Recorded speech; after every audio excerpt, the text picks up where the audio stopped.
নমস্কার, আমি ডক্টর করবী Ghosh, consultant oral and dental surgeon. আমাদের কাছে অনেক পেশেন্টই এসে জিজ্ঞাসা করেন যে দাঁতে কখন আরসিটি করা উচিত। আমি সেটা সম্পর্কে কিছুটা ধারণা দেওয়ার চেষ্টা করব। আমাদের দাঁতে সাধারণত 3টে লেয়ার থাকে। বাইরের লেয়ার হলো এনামেল, মাঝে থাকে ডেন্টিন এবং ভেতরের লেয়ার হলো পাল্প। যখন কোনো ইনফেকশন বা কেরিস দাঁতের বাইরের লেয়ারে থাকে তখন আমাদের কোনো ব্যথা, যন্ত্রণা বা শিরশিরানি কিছুই ফিল হয় না।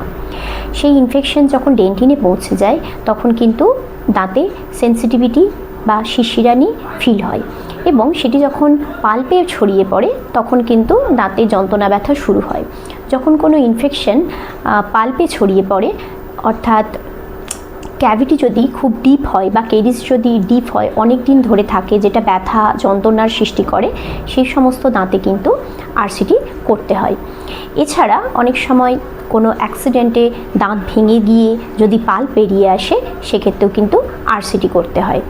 অনেক সময় দেখা যায় যে দাঁতে কোনো কারণে আঘাত লেগেছে এবং সেই টাইমে ওই দাঁতে কোনো সমস্যা হচ্ছে না, কিন্তু 6 মাস বা 1 বছর পরে দাঁতটি হলদেটে হয়ে যাচ্ছে বা ব্রাউন হয়ে যাচ্ছে, সেক্ষেত্রেও কিন্তু সেই দাঁতটিতে আরসিটি করে নেওয়া উচিত।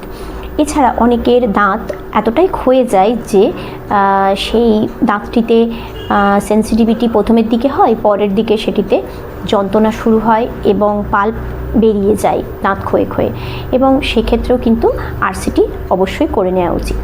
আশা করি আরসিটি কখন করতে হবে সেই সম্পর্কে কিছুটা ধারণা দিতে পেরেছি।